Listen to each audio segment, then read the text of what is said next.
The following program was produced by the Theosophical Society in America.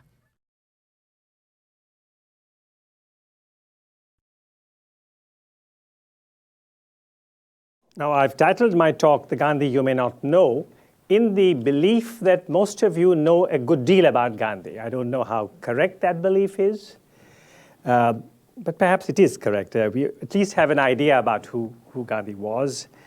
But maybe there are some angles to his life that I will pass on this evening that might be somewhat new to you. I certainly hope so.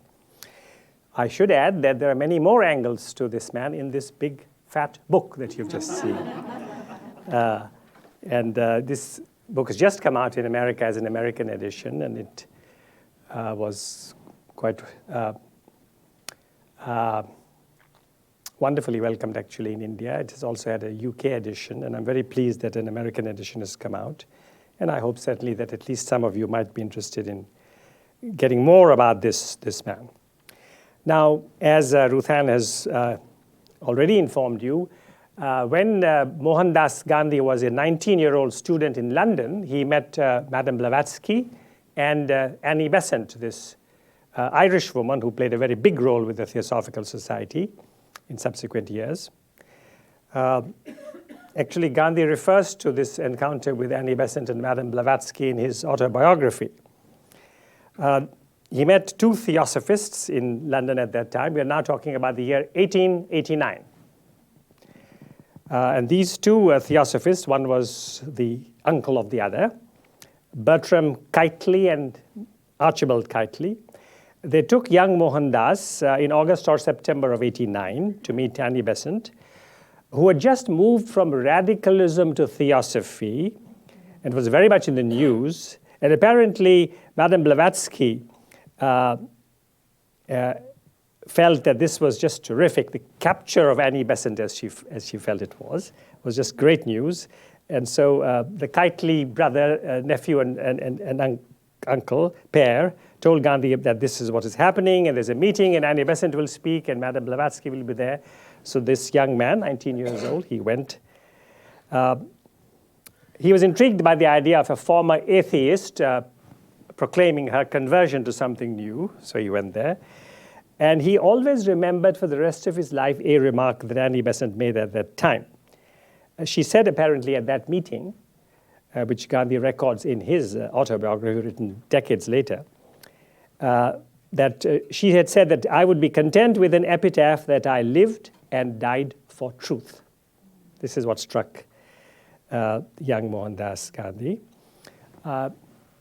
Later on, as some of you will know, he had his 3 years of law studies in the UK. He returns to India, then he goes to South Africa, where he spent 20 years. So in his early years in South Africa, in Durban, he kept for some time, at least, in his office, a photograph of Annie Besant.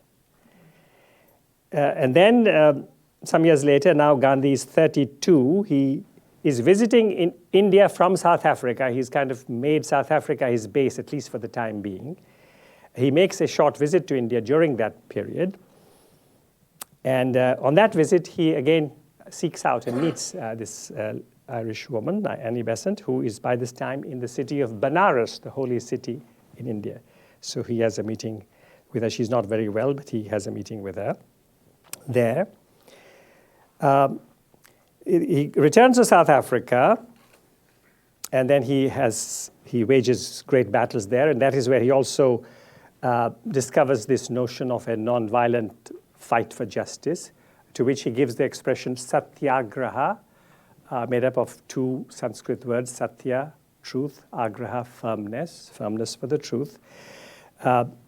This was something that Gandhi found, you might say, in South Africa during his period there.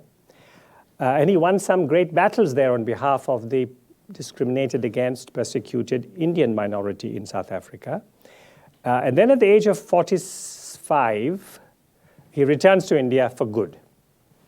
So 3 years in England as a student, 21 years in South Africa, and then the remaining 33 years of his life he spends in India. So when he first arrives in India, people in India have heard of his South African successes, but is, of course, very strange, very unusual in so many different ways. And people have no idea whether he'll at all have any effect on India's politics or India's life. However, for whatever reason, especially the poor people of India, of different parts of India, flocked to see him. Wherever he went, this newcomer, who'd come from South Africa, had excited a great many people almost from the week of his return to India. Some of you may have heard of this wonderful Indian poet Sarojini Naidu. And this is what Sarojini Naidu says about Gandhi in the year 1917, within a year and a half of his return to India. She speaks of him as a fanciful dreamer of inconvenient and impossible dreams. For surely this sudden appearance of St. Francis of Assisi in his tattered robes in the fastidious purlieus of London or Milan, Paris or Petrograd today, will be scarcely more disconcerting than the presence of this strange man with his bare feet and coarse garments, his tranquil eyes and calm, gentle smile that disclaims even while it acknowledges the homage that emperors cannot buy. But around this time, when he has recently arrived from South Africa, the people in very large numbers are flocking to him and they're wondering what he can do for India with Indians. He has an interesting event where Annie Besant is presiding, and this is in Benares, and she has just helped in the founding of a great university. And this is a meeting where Gandhi and Annie Besant had actually some differences. As a result of that meeting, there were some differences. I'll tell you what happened. This university was being opened, and for this, Annie Besant had worked very hard. She has raised funds, and she collected lots of support, and he was also there. He was invited. So invited to the occasion along with several aristocrats, Indian Rajas, Maharajas, princes. But Gandhi visited the town of Benares, which was not very clean then, and it's not always very clean today, sadly. So Gandhi at this meeting, it was a great meeting, a very kind of prestigious occasion. However, he felt he should speak very frankly about what he had seen. So he spoke about the lack of cleanliness in the city.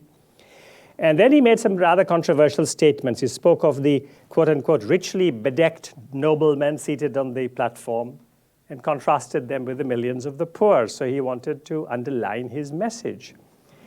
He was very frank and very candid, may or may not have been very wise. But Mrs. Bessen did not quite like what he was saying. In fact, she asked him to stop speaking.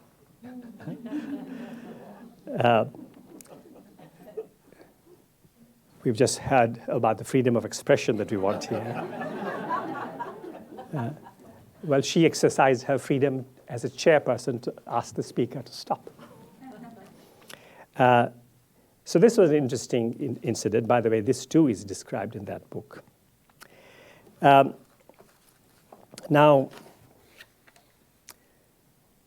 this was 1916, so I take you forward to 1919, a very interesting occasion in the city of Amritsar in the Punjab. Now, Amritsar is the holiest city of the Sikhs, but some of you will know what happened there in the year 1919. In April of that year, the worst single incident in the annals of British rule in India occurred on that day, April 13, 1919, when there were about 10,000 people gathered in not a very large square. This square was surrounded on three sides by a wall. There was only one side from where people could come in or where they could go out. And these 10,000 had gathered there. And British General Sir Reginald Dyer and lots of troops under his command, mostly Indian troops, came and occupied the only part of this square that was open. And in 10 minutes of firing, 389 Indians, by official count, were killed in 10 minutes. These were Sikhs and Muslims and Hindus. And as I said, it was perhaps the worst single incident in the long period of British rule in India. Before this incident, some maybe 10, 12 days before this incident, something else had happened. Thousands of Indians demonstrating for independence, for freedom of expression, in fact. There was a law against freedom of expression, and Indians led by Gandhi were protesting this. But this very large crowd of demonstrators shouting slogans saying victory to Mahatma Gandhi also turned unruly, in fact turned violent, and 5 Englishmen were killed. And after that, various new laws were introduced, enforced, and this meeting that had collected on April 13, 10,000 people, had come apparently after a proclamation that public meetings were banned. So this was an illegal meeting. According to many reports, many of those who turned up did not know about the ban. But even if they did know, and if they came despite the ban, everybody felt that to shoot at them without any warning, and there was no way for them to escape was too much. However, this is what had happened prior to that incident. Some 5 Englishmen had also been killed. So at the end of that year, December of 1919 now, the Indian National Congress, which is the main political organization conducting the effort for India's independence, has its annual session in the city of Amritsar. And of course, this is by design. In Amritsar, this great tragedy has taken place, so the Indian National Congress has to meet there to express its great pain and outrage, really, at what had happened. So everybody who was anybody in Indian politics was there. And one of the important persons present there was Annie Besant, this Irish woman, who was, as was mentioned by Ruth Hand, very active in the Indian independence movement. And in fact, 2 years previous to this, in December of 1917, she had been the president of the Indian National Congress, the very first woman to be the president of the Indian National Congress. So she was there as a very prominent figure, and various other political figures were present. And Gandhi, who had returned to India now for about 4 years after his South African time, was also there. And so at the meeting of this Indian National Congress in the city of Amritsar in December of 1919, 8 months after those earlier events, a resolution was introduced for discussion. And this resolution condemned what had happened in April 13 in very strong language. It also criticized the earlier violence conducted by the Indian crowds against the Englishmen. So now I'm going to quote to you what a man who was present at this meeting, who was a lawyer from Bombay, a man called K.M. Munshi, a very famous figure later on in India, who was in government and great literary figure. This is his eyewitness account of that meeting, which is discussing this resolution that condemns the April massacre. It also condemns what the Indian crowds had done earlier. I'm quoting him now. The hearts of most of us revolted at the latter part of the resolution. This must have been Mrs. Besant's work, many thought. She was, after all, British. Now, you know, today in India, any person with a white face is thought of as an American. The world has changed, good friends. Today, any white person, whether he could be from, Latvia, he is an American. In 1919, any white woman was an English woman. The difference between Irish and English was not very sharply understood. So this must have been Mrs. Bessant's work, many thought. After all, she was British. One Punjab leader, Punjab is the region where Amritsar is the big city. One Punjab leader gave expression to the feeling rather crudely. No one born of an Indian mother, said he, could have drafted this resolution. Another leader, the great Tilak, was indignant. So were Pal and Siya Das. And the latter part of the resolution was lost by an overwhelming majority. I'm still reading this eyewitness account.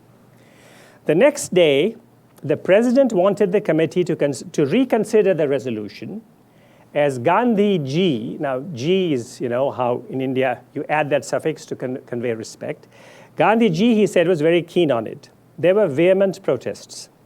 Ultimately, Gandhi Ji was helped to the table to move that the resolution be reconsidered. He was not very well, so he spoke sitting. Out of respect, the House sat quiet, but with ill-concealed impatience. Referring to the remark that no son born of an Indian mother could have drafted the resolution, Gandhiji stated that he had considered deeply and long whether as an Indian he could have drafted the resolution, for indeed he had drafted it. But after long searching of the heart, he had come to the conclusion that only a person born of an Indian mother could have drafted it. And then he spoke, continues this man K. Munshi, as if his whole life depended upon the question.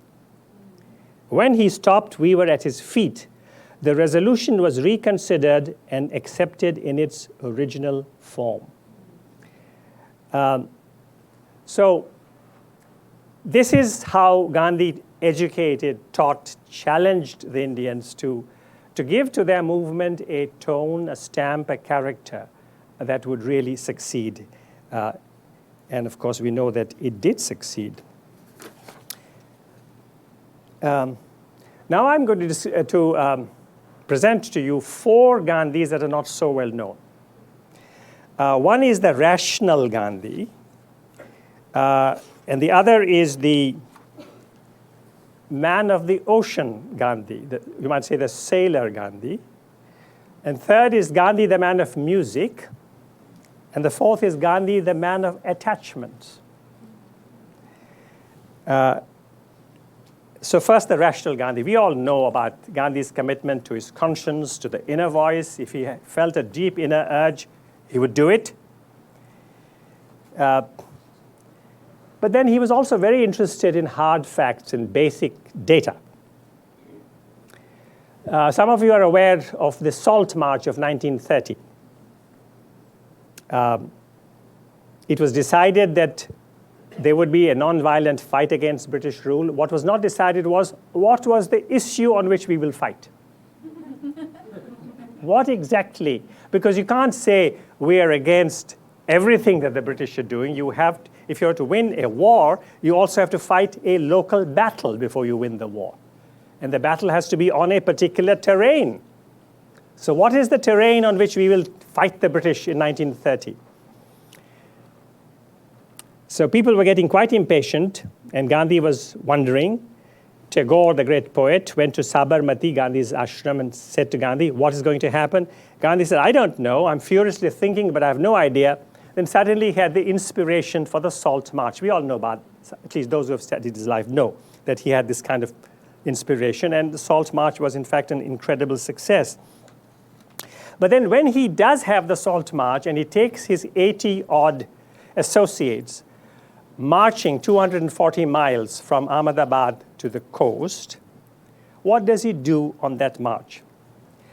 He sends out a note to each of the scores of villages along the way, and he demands information ahead of time. You must let me know before I come with my group to your village. 1, population in your village, how many women, and he puts the women first, how many women, how many men, how many Hindus, Muslims, Christians, Parsis, how many quote-unquote untouchables in your village, what education are these untouchables getting in your village, the number of boys and girls in the village school, if there is any school in the village, the number of cattle, the number of spinning wheels, the number of people in the village who wear the hand-spun and hand-woven cloth that Gandhi is popularizing, the amount and rate of land revenue, the size of any common grazing ground, the village's consumption of salt, etc. So Gandhi is collecting solid, hard information.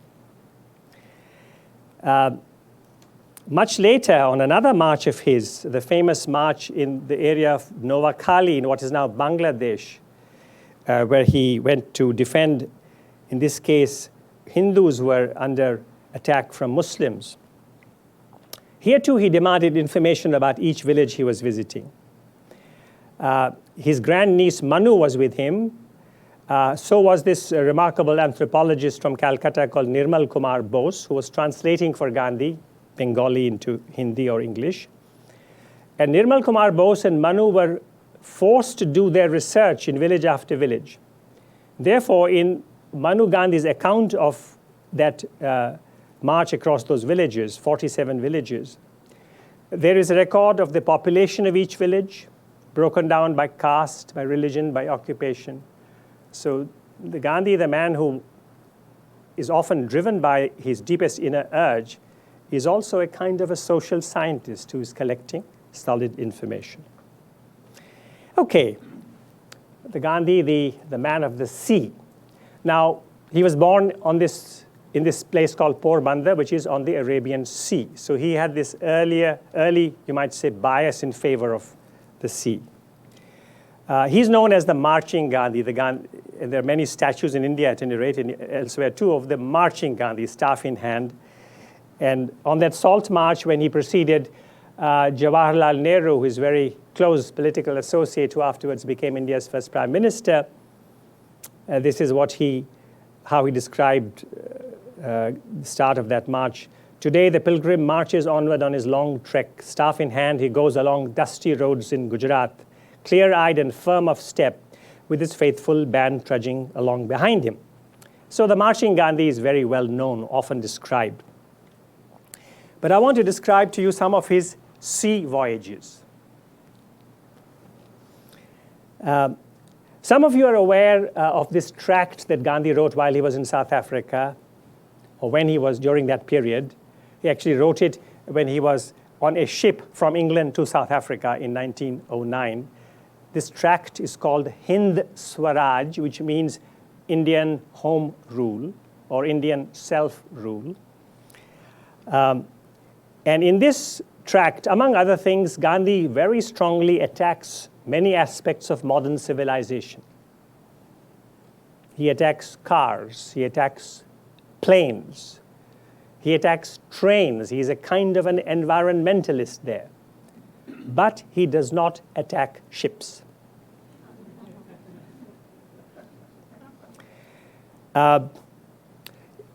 Earlier we mentioned his stay in England as a law student. After 3 years in England as a law student, he returns to India by ship, and he writes the following in his diary. I could not make myself believe that I was going to India until I stepped into the steamship Oceana of the P&O Company. So much attached was I to London and its environments. For who would not be? London, with its teaching institutions, public galleries, vegetarian restaurants, is a fit place for a student and a traveler. Thus, it was not without regret that I left dear London. So the future foe of empire is writing like this at the age of 21 on that ship. Now, on that voyage, some other things happened, and he himself describes them, and I'm going to relate some of these to you. Remember, he's now 21. He's returning to India, hoping to begin a law career, not sure that he will succeed. He's also trying to improve his writing skills. And while in England, he has made a very good relationship with a journal called The Vegetarian. And the editor of that journal has asked him to write something for the journal. So on the ship, he's describing activities on the ship for this journal. And he affects a very British, mocking, snobbish, understating style. His articles referred to, quote, a crowd of dirty-looking beggars, unquote, who, quote, pester passengers in Malta. Now, can Gandhi write like this? Well, he did. He writes of, quote, rogues and rascals, unquote, encountered in Port Said. And waiters on the ship who, quote, murder the Queen's English, unquote. And listen to this, and they are the reverse of clean. Gandhi describes the meals in a day of an average passenger. The pre-breakfast tea and biscuits, cookies, English biscuits. A huge breakfast, its elements are detailed. Quote, an easily digestible lunch, unquote, but it's called dinner, he explains, with plenty of mutton and vegetables, rice and curry, pastry and whatnot, fruit and nuts, followed by a refreshing cup of tea and biscuits at 4 p.m. and a high tea at 6:30 p.m. Bread and butter, jam or marmalade or both, salad, chops, tea, coffee. Thereafter, since the sea air was so very salubrious, the passengers could not retire to bed before taking a very few, only 8 or 10, 15 at the most, biscuits, a little cheese, and some wine or beer, added 21-year-old Gandhi. Some very nice ladies and gentlemen traveled in the first saloon, but it would not do to have all play and no quarrel. So some of the passengers thought fit to get drunk almost every evening. Beg your pardon, Mr. Editor, they got drunk almost every evening, but this particular evening they got drunk and disorderly.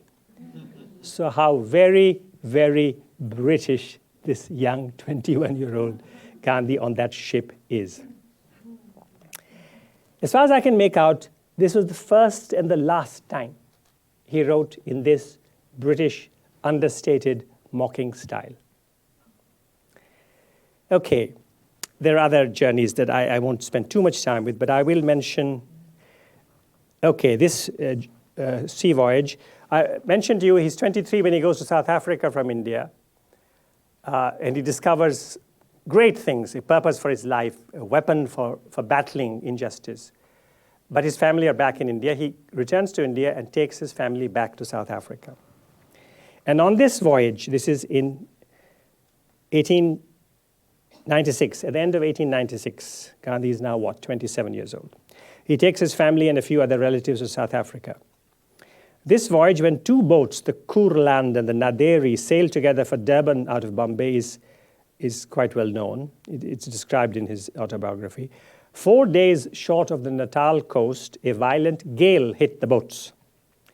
Though the captain of the Kurland said that a well-built ship could stand almost any weather, the passengers became inconsolable. The ships rocked and rolled, and every minute were heard sounds and crashes which foreboded breaches and leaks. In different languages and ways, all prayed, including the captain, to the one and only God. His will be done was the only cry on every lip. Now, many people have speculated that this particular voyage perhaps was the start of the multi-faith prayers that became such a common feature of Gandhi's life, which you're going to have at your next meeting here. Watching Hindus, Muslims, Christians, Jews, Parsis praying, if not screaming in different languages, Gandhi sensed that all the messages were aimed at one address. Always a good sailor himself, Gandhi took hourly reports from the captain to the Kurland's passengers and sought to calm them. After 24 hours, the storm cleared, but just ahead was a gale of another sort. When he landed, there was a huge uproar. Because many of the whites in South Africa felt this man was bringing lots of Indians, and the Indians were going to change the demographics of South Africa. We must push them out, and Gandhi was actually beaten, roughed up. He would have been killed but for a very interesting white woman called Mrs. Alexander who saved his life. Now, in 1906, that's when Gandhi discovers, and I won't go into the details of that because I'm going to tell you about the Gandhi you may not know. How he found Satyagraha is better known, and I won't go into that. But I will mention this, that the first meeting that decided to defy this law non-violently in South Africa, a great big meeting held in a theater in Johannesburg, was held on September 11, 1906.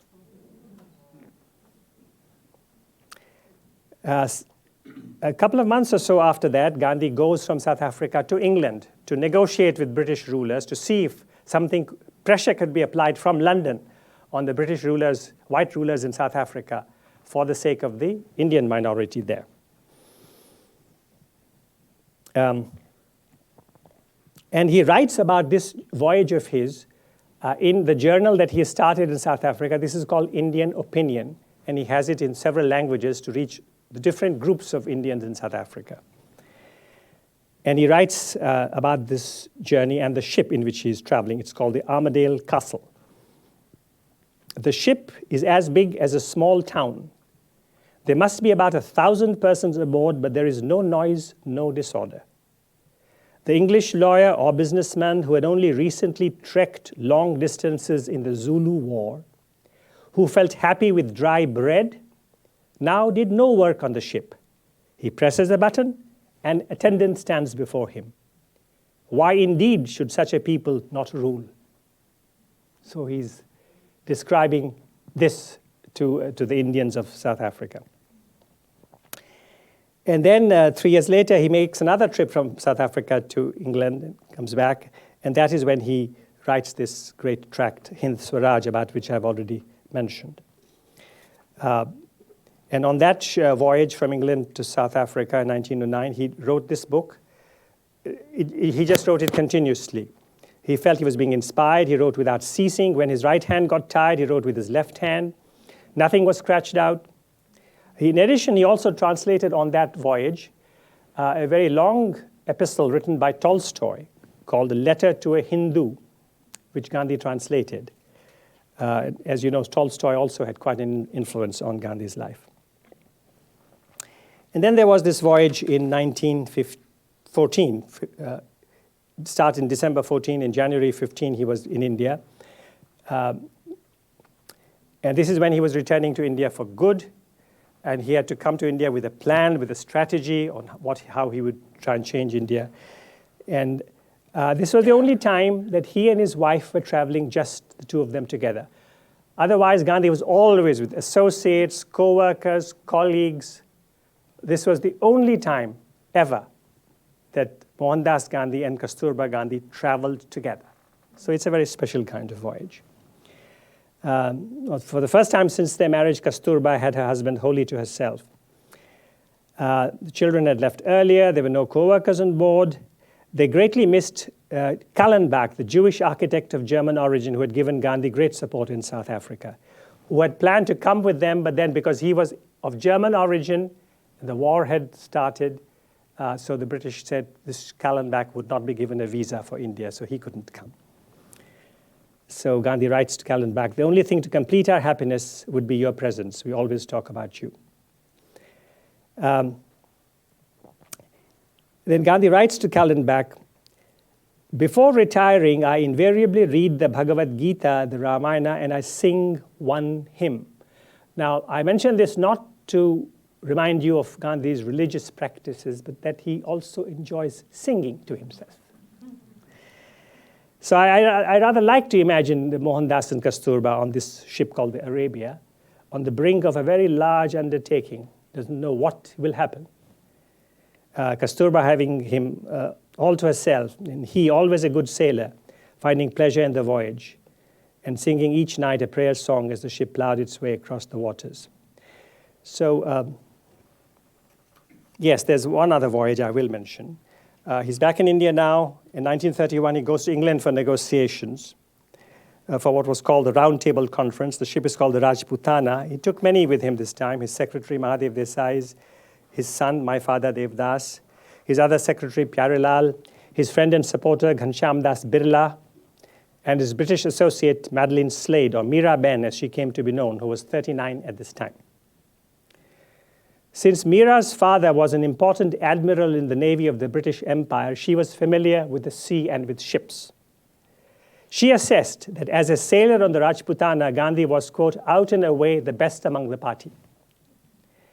When a cheeky young fellow passenger presented Gandhi with what he called a journal named Scandal Times and asked for comments, Gandhi removed the pin from the sheets, returned the sheets, kept the pin, and said, thank you very much.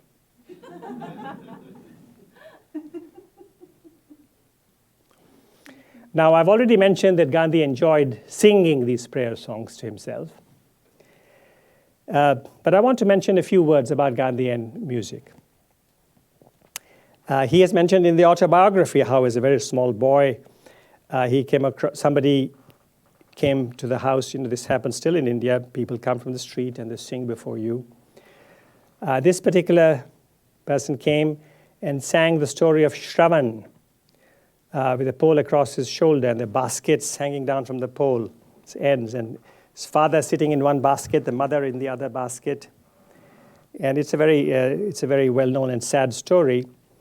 So the Gandhi writes in the autobiography, "The melting tune moved me deeply, and I played it on a concertina which my father had purchased for me." So I like to imagine little young Gandhi playing this tune. And when, as an 18 or 19-year-old, he's a student in London, he engages tutors for dancing, French, violin. Then he, of course, suspends that experiment. He says, "This is not for me." And he says, violin could be learnt even in India. Here I am to study law, so I must focus on that. But the interesting thing is that Gandhi does imagine, although he never carried out this wish, that when he returns to India and has more time and fewer immediate commitments, he would learn the violin.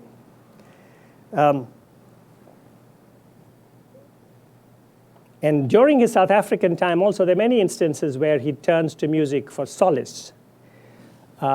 There's one occasion, by the way, when he was in South Africa, Gandhi had the distinction of being almost done to death by a white crowd, an Indian crowd, and a black crowd. So it was multiracial in the attacks on him. And on this occasion, when some Indians were very angry with him for some particular reason, for sticking to nonviolence really, and they knocked him down, and he could have died, but he didn't. And then a Briton called Joseph Doak, who was a Baptist minister, who had befriended Gandhi, and Gandhi had befriended him, he takes the unconscious Gandhi to his home outside Johannesburg.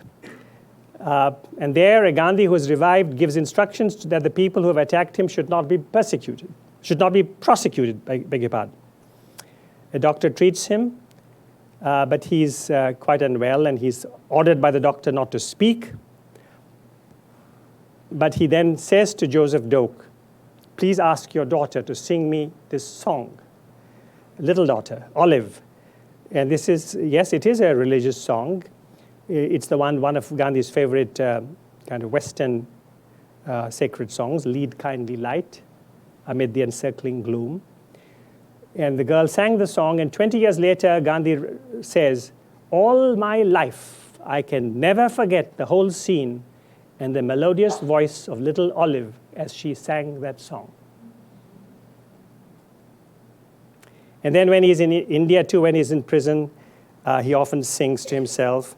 Often he's in a solitary cell, and he does sing to himself. Yes, these are, you might say, religious songs, sacred songs, but they're songs nonetheless, and they're musical nonetheless. And there are other instances of this.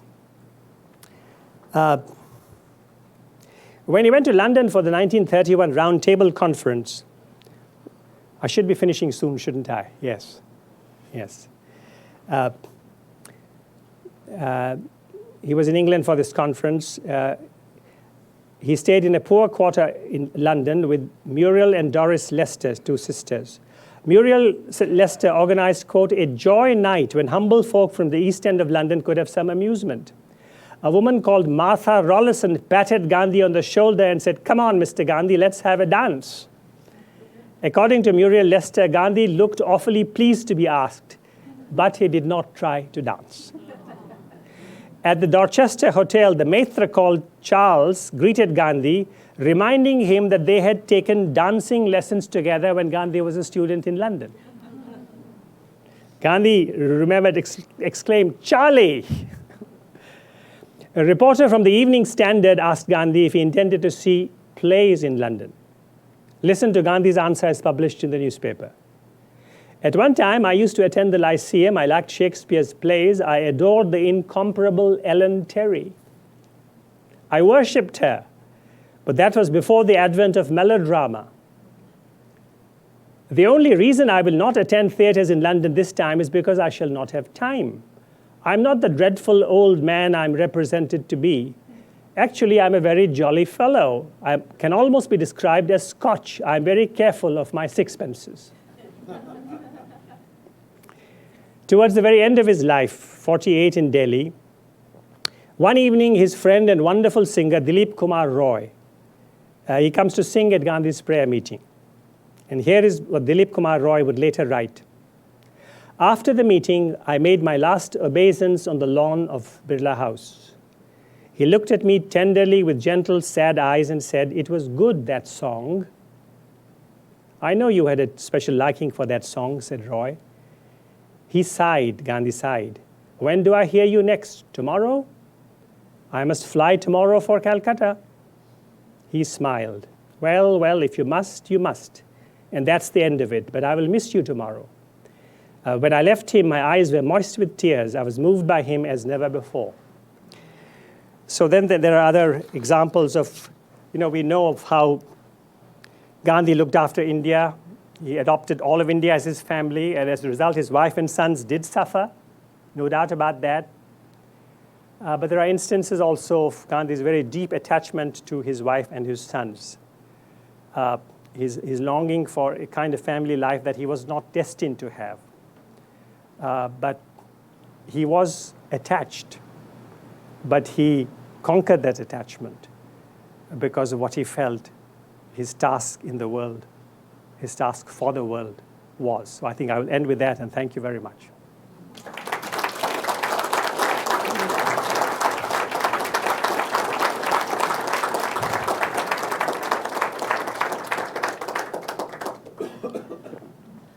Would you engage some questions from the audience? Sure. So, raise your hand, and I'm going to bring this mic to you so that we can get these on the webcast. Can you hear this? Yes. Okay. Well, while we're waiting for a question to arise, I was just thinking that it's very interesting that not only has your book been published right now? This is 60 years after the assassination of Mahatma Gandhi, but also the 1979 Philip Glass opera is now at the Metropolitan in New York, right? As a matter of fact, if any of you are going to be in New York tomorrow night, I believe it's playing tomorrow night.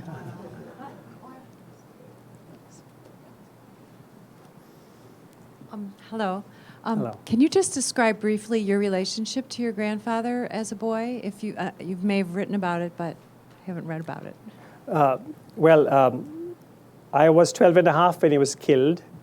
I was also in the same town where he was last phase of his life. He spent about a year in the period of 2.5 years, final period of his life, in New Delhi, which is where I was going to school as a boy. My father was a newspaper editor in New Delhi. And my older sister, my 2 younger brothers, and I then had the chance to see him many times during that period. That was the period when I saw him quite frequently.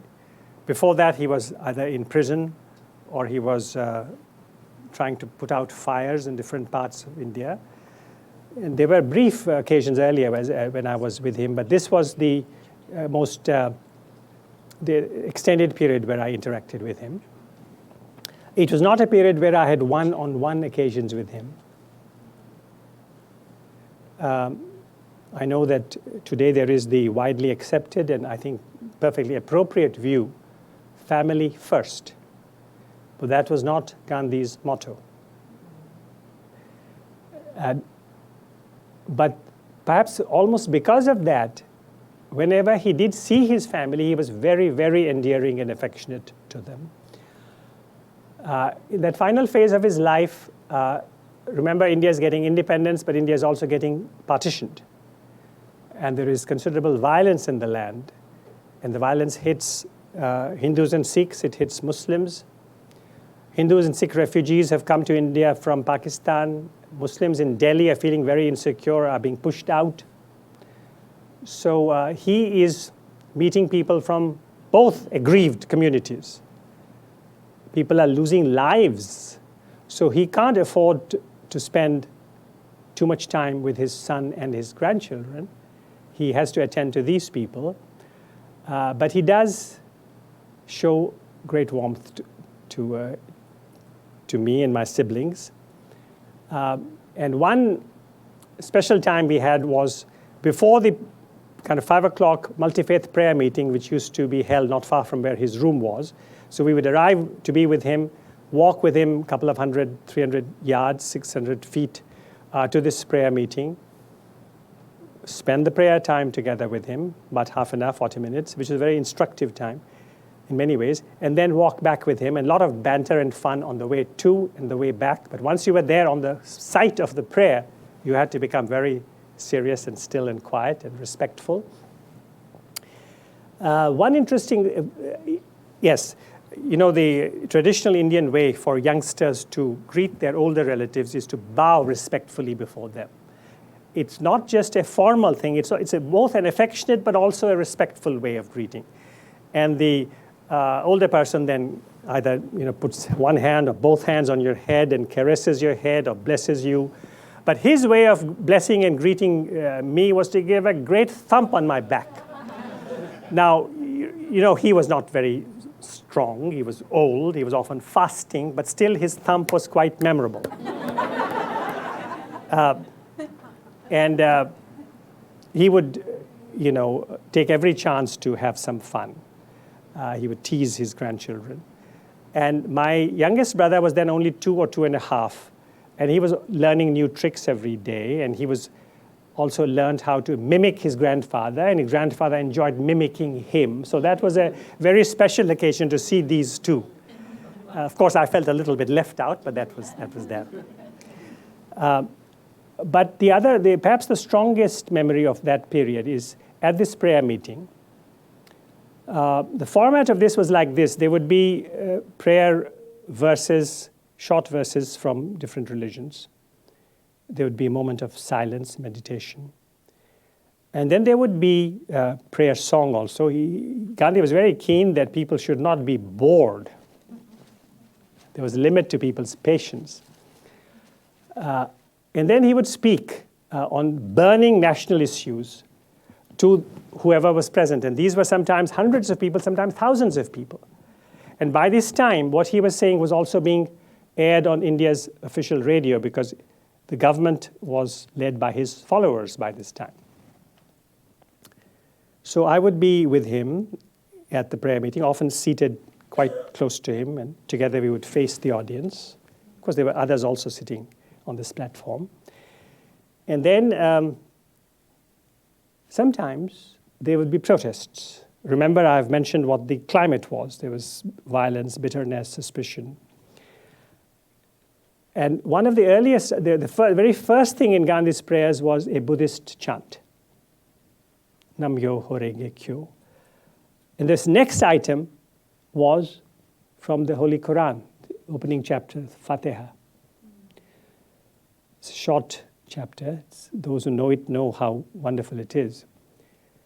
And when that was recited, sometimes some angry people would get up and say, we won't allow this. You must not have the Quran because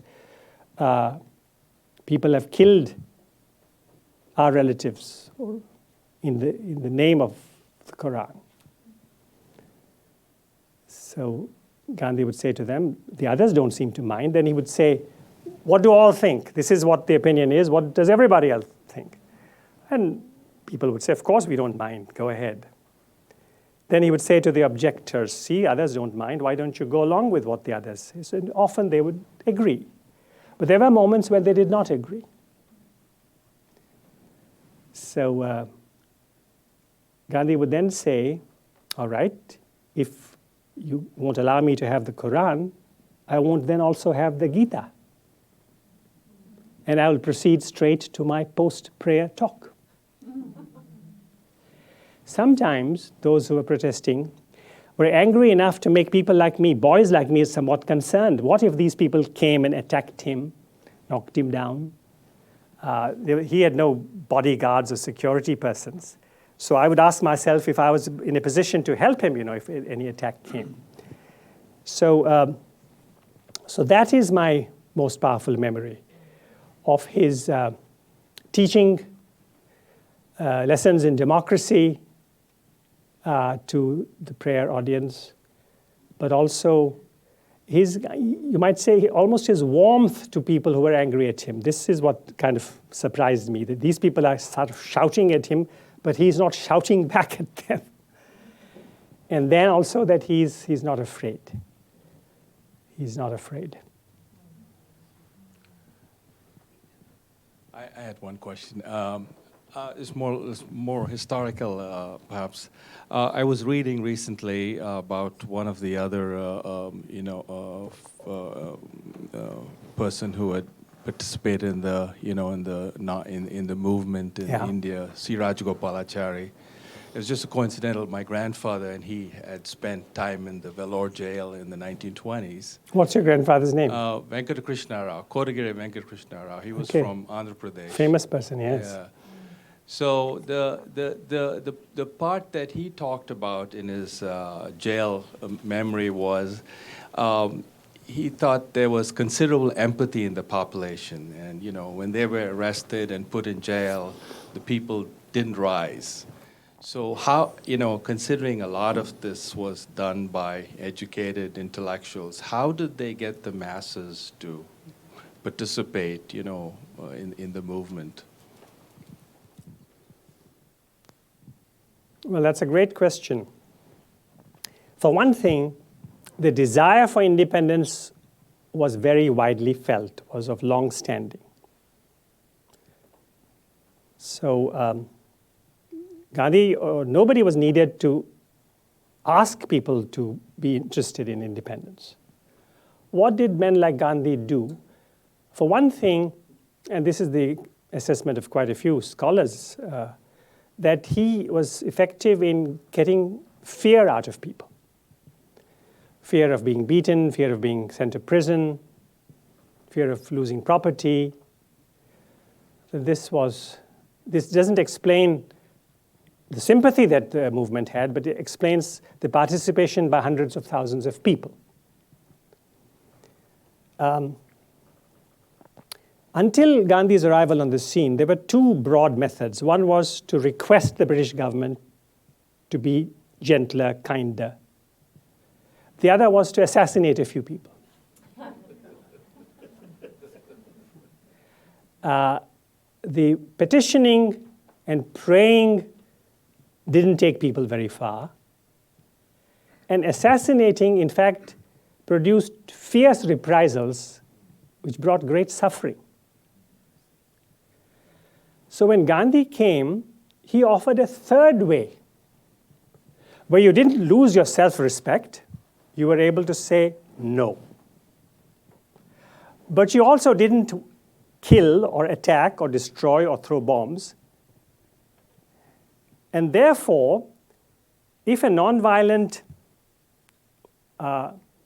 activist was arrested, the people in his or her village or town were not attacked. There were no reprisals against the people.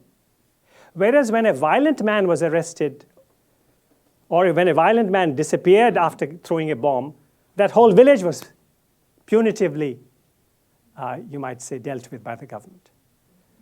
So the Indian people felt that this man is giving us a method where we don't have to humiliate ourselves, abase ourselves. We don't have to invite unbearable suffering. We just have to have the courage to say no and to take a certain amount of suffering. I think this is one way of explaining this remarkable phenomenon. Sir. Here in the States, Martin Luther King has been compared to Gandhi in terms of the nonviolent approach. In recent times, King has started an ascendancy in terms of the impression of the people here in the States.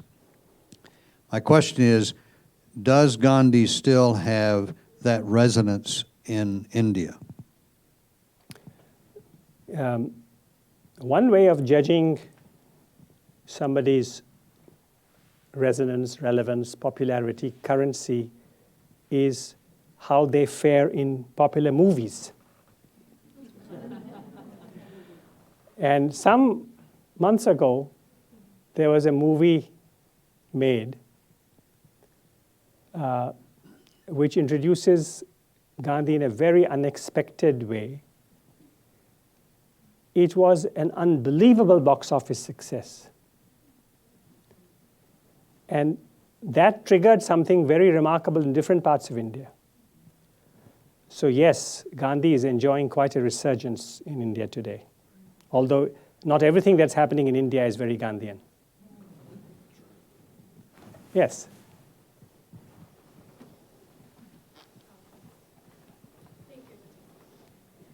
How might we apply Gandhi's message today in the U.S. To appeal to our leaders towards peace?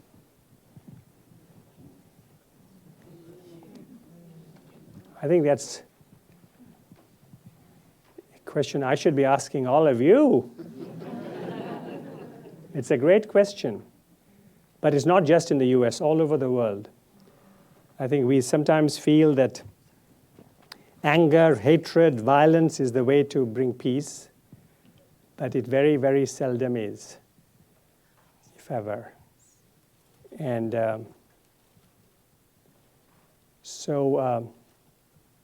well, I guess, there's so many things in all parts of our world which need change and addressing.